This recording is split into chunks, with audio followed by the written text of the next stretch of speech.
Assalamualaikum warahmatullahi wabarakatuh. Pertama-tama perkenalkan, nama saya Huda Agustin. Di sini saya akan mempresentasikan tugas e-commerce yang diambil dari perusahaan Zalora Indonesia. Yang pertama, profil perusahaan Zalora Indonesia. Zalora Indonesia merupakan satu-satunya tempat belanja online fashion di mana kita dapat menemukan semuanya dari berbagai produk termasuk baju formal untuk ke pesta.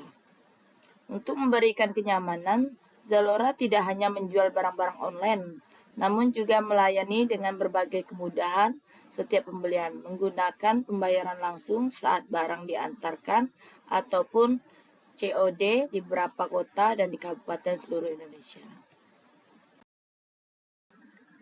Visi dan misi Zalora Indonesia. Yang pertama visinya yaitu menjadi jembatan dari media perdagangan online terbesar dan terpercaya di Indonesia. Sedangkan misinya menjadi media dan alternatif sebagai sumber penghasilan dengan media perantara perdagangan online di Indonesia yang terbaik. Dengan menyajikan fitur-fitur yang bisa atau mampu memuaskan pelanggan. Analisis STP dari Zalora tersebut yaitu ada 3. Yang pertama segmentasi, targeting, dan positioning. Segmentasi yaitu di mana yang diambil yaitu kalangan menengah atas, terutama perempuan di perkotaan yang menyukai barang bermerek. Sedangkan target juga yang banyak diminati oleh perempuan perkotaan menengah ke atas yang memiliki minat pada barang bermerek.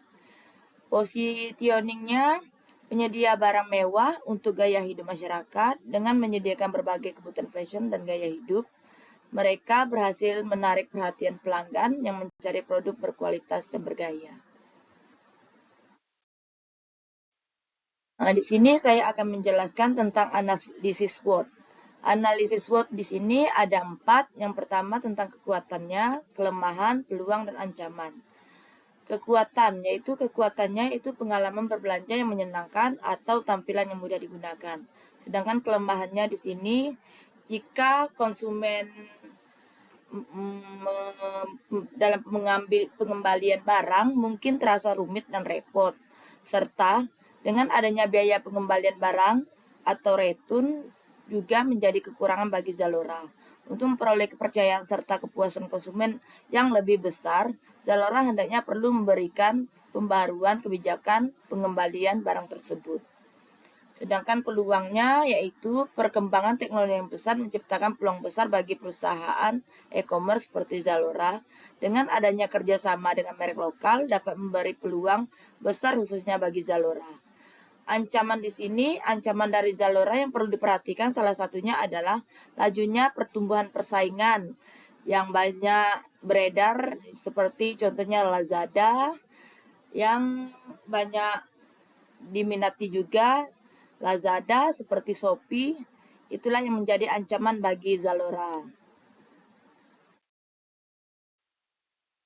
Analisis dan strategi 7P-nya, yaitu yang pertama produk, place, proses, promotion, people, dan physical evidensi. Produk di sini yaitu produk apa yang ingin dipasarkan oleh Zalora tersebut, seperti kan produk-produk dalam negeri dan luar negeri yang diminati oleh kalangan menengah ke atas.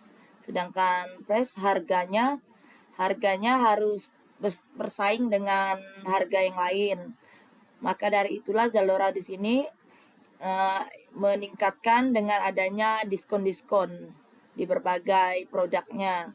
Tempatnya itu memiliki tempat yang strategis dan bisa dicari atau melalui online juga bisa. Prosesnya melalui melihatnya di website atau dengan mempromosikan seperti iklan. People marketing cara penjualannya. Perangkatnya mempunyai perangkat seperti kan macam di HP juga ada, bisa dilihat di website. Selanjutnya yaitu analisis strategi 6C, yaitu ada 6. Yang pertama karakter, capacity, capital, kondisi ekonominya, kolateral, dan constraint, yaitu kendala. Karakter di sini yaitu sistem pembayaran COD, kualitas barang sesuai di display situs dan sering memberikan potongan harga. Sedangkan capacity atau kapasitasnya dan daya tampung 2 juta barang yang cukup banyak dimiliki oleh Zalora. Kapital modalnya, Zalora mendapatkan suntikan dana dari investor ternama yaitu Access Industries dan Scopia, kapital sebesar 112 juta. Kondisi ekonomi Zalora mampu meyakinkan investor dan berharap melanjutkan kerjasama ini dalam jangka menengah. Sedangkan agunannya, Zalora menjamin bahwa produk-produk yang dijual adalah 100% asli dan berkualitas. Constraint kendalanya, jika ada konfirmasi pembayaran yang masih menggunakan sistem manual, hal tersebut membutuhkan waktu dan memerlukan waktu yang cukup banyak. Kemudian dengan kendalanya yang lain yaitu cukup lama dalam pengiriman barang. Biasa sampai seminggu atau 2 minggu baru barang tersebut sampai. Brandingnya yaitu di sini ada brand pakaian pria, misalnya seperti Levi's, Abercrombie, dan Fitch, Mango Man, Gap, Hollister, Rival Island, dan sebagainya. Sedangkan contohnya perlengkapan yaitu seperti Adidas, Nike, Speck, dan Reebok. Aksesoris pria juga ada Daniel Wellington, Aldo, dan sebagainya.